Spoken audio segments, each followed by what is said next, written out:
everyone, Kate here to talk about the 18th Victorian book that I read this year, and that is The Belton Estate by Anthony Trollope.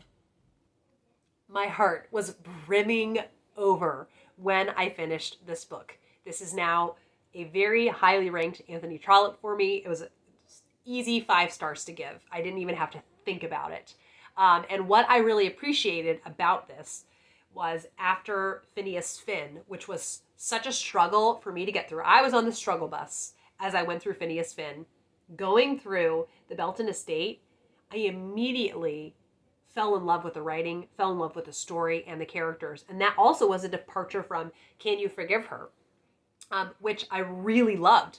Fell completely in love with that. But that took me several hundred pages before I kind of got into my reading stride for that. The Belton Estate, instantly. First chapter. Yes, I love these characters. Yes, I want good things for them. I want a happy ending for them. Anthony Trollope, I trust you to make it happen. You know the assignment, and he has a way of making you love characters so quickly. It was within one chapter of meeting these different characters. I loved them. I adored them. I wanted wonderful things for them. And the basic setup is where Clara and her father have this beautiful estate. They are completely out of money. So I think the saying is land rich, cash poor. They don't really know what they're going to do because the estate is going to be entailed away to a cousin, Will Belton. And Clara is hoping... she is relying on the graces of a family friend who's not a relation, but treats her like a granddaughter / niece, and she's hoping that she will come through for her.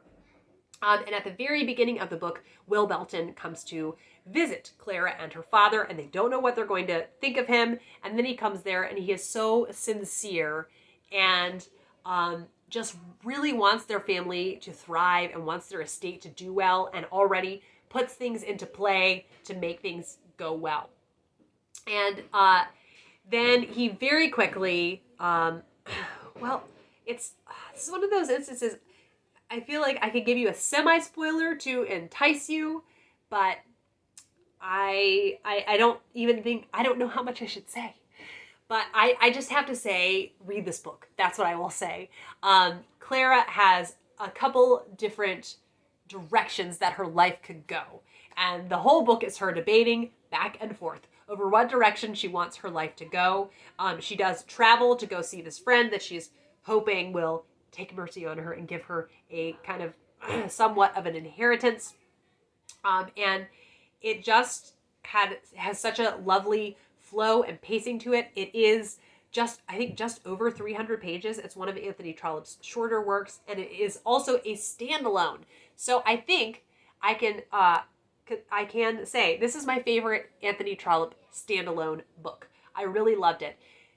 I think The Claverings, to many Anthony Trollope readers, is now The Belton Estate to me. I enjoyed The Claverings because it's Anthony Trollope. I will enjoy it, but I really did not fall in love with it. And I was expecting last October I was going to fall completely in love with The Claverings, and no, it was not the case.